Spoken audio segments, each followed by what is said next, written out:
We're witnessing in real time an unprecedented dismantling of Hezbollah's military capabilities, but the group still has an ace up their sleeve.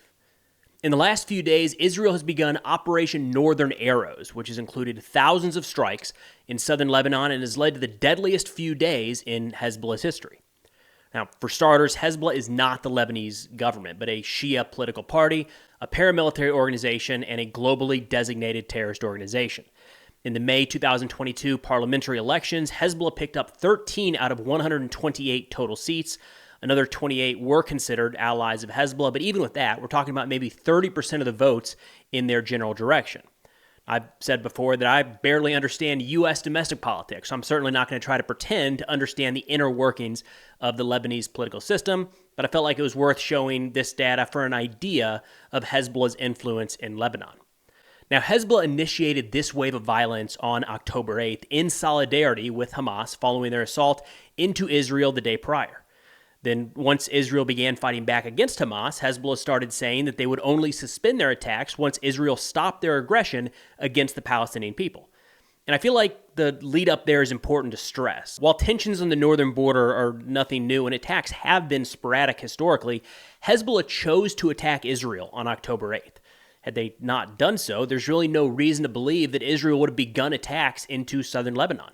This issue in the north has drained military resources, it's cost lives, and displaced nearly 100,000 Israeli citizens. All of this while Hamas still holds hostages and the Gaza Strip is far from secure. In fact, a recent foreign affairs piece provides some good context here when they said, quote, "In some ways, this wider regional war is already at hand. From the outset, the Gaza war was a misnomer. Ever since Hamas's heinous October 7th attack nearly 1 year ago, Israel has faced not one but numerous antagonists in what has already become one of the longest wars since Israel's founding. The day after Hamas's assault from Gaza, Hezbollah began attacking Israel from Lebanon, declaring that it would continue its attacks as long as the fighting in Gaza continued. Shortly thereafter, the Houthis in Yemen also joined in, launching continual attacks on international shipping in the Red Sea and the Arabian Sea, and launching missiles and drones at Israel, including one that exploded in central Tel Aviv. So Hezbollah made the decision to open a war with Israel, and now they're losing commanders, fighters, and equipment like never before in their history. Over the past day alone, the Israeli Air Force conducted hundreds of operational sorties or missions in order to degrade Hezbollah's infrastructure and capabilities in Lebanon. Nearly 2,000 munitions were used in strikes on approximately 1,500 targets in southern Lebanon and deeper inside of Lebanese territory. This has all been brewing since Hezbollah first began their attacks on October 8th.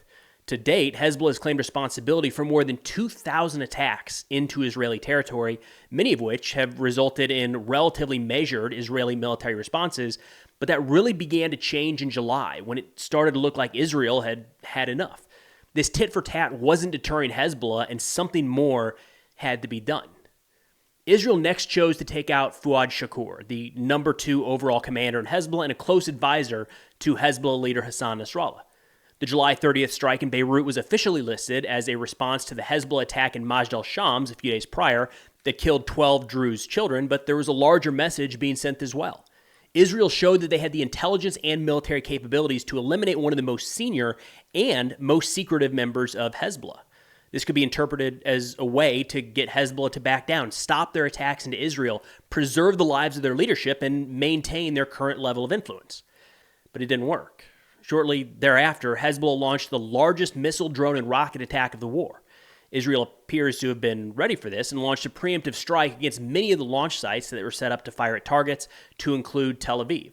So Hezbollah still was not deterred. This brings us to the week of September 16th, 2024, the start of the worst 10 days for Hezbollah in their organization's history, and unfortunately for them, a period of loss that is still ongoing. Last week, pagers and walkie-talkies used by Hezbollah began detonating across Lebanon, resulting in the deaths of around 50 and wounding nearly 4,000. From what we know so far, it appears that Hezbollah, worried about Israel intercepting their phone calls, shifted to pagers. A large order was placed through what ended up being a fake company stood up by Israeli intelligence who added small explosive charges to that Hezbollah order. Then, simultaneously, thousands of these began detonating on the hips and in the hands of Hezbollah operatives, taking quite a few of them out of the fight. Hezbollah's overall strength is estimated to be between 40 and 100,000 fighters. So if we're talking about 4,000 eliminated or incapacitated in one strike, that's a pretty big deal.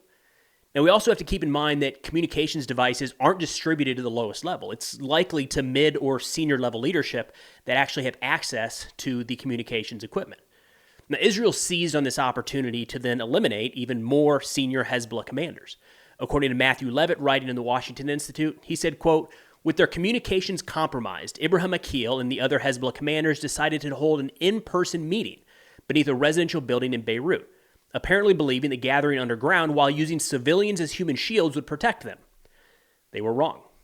The Israeli strike in this case, which is believed to have included 4 missiles, precisely hit the parking lot and the second underground floor of the building, causing its collapse.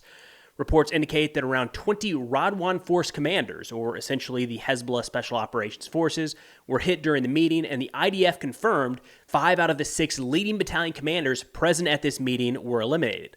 This wave of setbacks apparently prompted Hezbollah to respond, and in the past few days, we've seen significant rocket and drone attacks attempted by the group aimed at targets inside of Israel. It feels like we're in a bit of a use it or lose it situation for Hezbollah right now. They're rapidly firing off munitions as Israel's destroying launchers and ammo depots left and right. I mean, the past 5 days, there have been an estimated 570 projectiles, that's rockets, missiles, and drones, fired by Hezbollah into northern Israel. Now, there have been reports of a few Israelis wounded, but no reports at this point of anyone killed, and only moderate damage in certain areas. I did see some AI-generated footage that I'll share here of a supposed airbase, but it's hard at this point to confirm any significant damage to really any military locations. If there is anything, I should say it's at least not public right now. Now, it's possible we're watching in real time as Hezbollah withers away, a shadow of the threat that they were just a few weeks ago. But as Israel continues to service targets, I should clarify that it's likely that this is far from over. Earlier this week, Israel's spokesperson for Arabic media issued a warning to the residents of southern Lebanon, saying, quote, "The IDF is not interested in harming you. If you are inside or near a house containing Hezbollah weapons, you must leave it and move away from it within 2 hours to a distance of no less than 1,000 meters outside of the village, or go to the central school near you and do not return until further notice. Anyone who is near Hezbollah elements, facilities, and weapons is putting his and his family's lives at risk." And supposedly another 80,000 people received Israeli phone messages telling civilians to leave their homes in southern Lebanon. And shortly after, all hell broke loose. On Monday, the IDF conducted strikes on approximately 1,300 Hezbollah targets in southern Lebanon. They said that during the strikes, long-range cruise missiles, heavyweight rockets, rockets with warheads capable of carrying 100 kilograms of explosives, short-range rockets, and explosive UAVs were all hit and destroyed. The IDF says that Hezbollah located its strategic munitions and capabilities inside of Lebanese villages and civilian homes.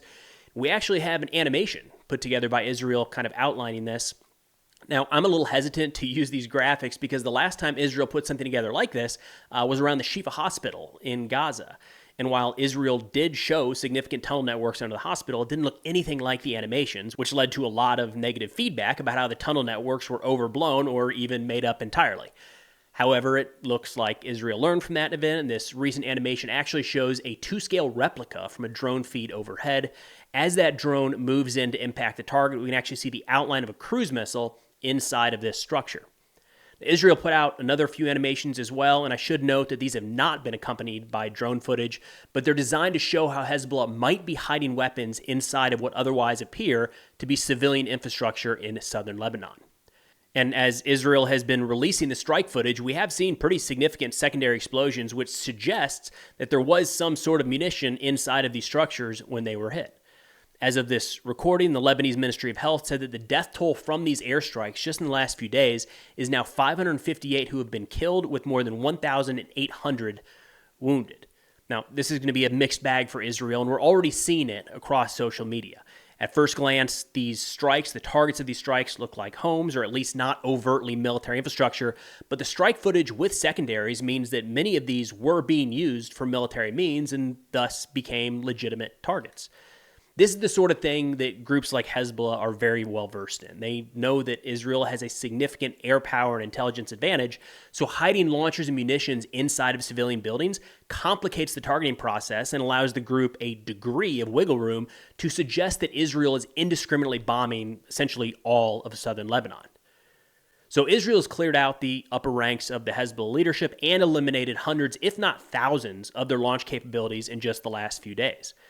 The situation is certainly dire for Hezbollah, but there is concern that they're reaching the point of no return, where they'll have to use everything at their disposal to try to stay in power. In that case, we might start to see them using more advanced weapons that could inflict real damage on Israel if they're able to get through. Now, Raylan Givens, a former IDF officer, recently wrote, quote, "I think that many people underestimate just how badly Hezbollah was humiliated in Lebanon and the Arab world today." This was posted yesterday on the 23rd. We're talking about Iran's fiercest proxy and their crown jewel that they have spent over 40 years developing and is now collapsing from a mere week's worth of attacks from Israel. Nasrallah has always positioned himself as the guardian of South Lebanon, which is where most of the Shia support base lives. And yet today we saw hundreds of thousands of those supporters fleeing in chaotic terror. The images of the traffic jams and panic of people fleeing South Lebanon are deadly to an organization like Hezbollah that links on a certain degree of popular support. Not only is Hezbollah being humiliated on their home turf, but they're also unable to respond militarily to Israel and are on the wrong side of a bad equation. Whether it is Iran holding them back or their inability to retaliate doesn't matter. The perception is that they are a paper tiger, much weaker than everyone thought. In fact, we have started to see some of these newer, more advanced weapons already in use by Hezbollah, suggesting that they are kind of at the end of their ropes, although the use of these weapons has been limited. The Alma Research and Education Center published earlier, quote, "As part of the recent wave of attacks targeting northern Israel on September 22nd, Hezbollah claimed to have employed rockets identified as the Fadl 1 and Fadl 2 for the first time in the current conflict. The video released by Hezbollah claimed that the Fadl 1 is a 220mm rocket measuring 6 meters in length, equipped with an 83-kilogram warhead. Its operational range is said to reach 70 kilometers. Both types of rockets displayed by Hezbollah can be launched from fixed or mobile platforms. As seen in the Hezbollah videos, mounting them on light trucks allows for rapid and flexible deployment and firing. This method also complicates the efforts to neutralize launchers before or after the attack." Now, the two we have yet to see employed, but we know Hezbollah possesses, are the Fatah 110 and the Scud ballistic missiles. To be clear, Israel does have the air defense technology to defeat both of these systems, but they do have the ability to range nearly all of Israel and certainly Tel Aviv. These types of relatively precise, long-range weapons with large warheads didn't exist in Gaza. It was never a concern that when Hamas gets cornered, they might start slinging missiles at Tel Aviv.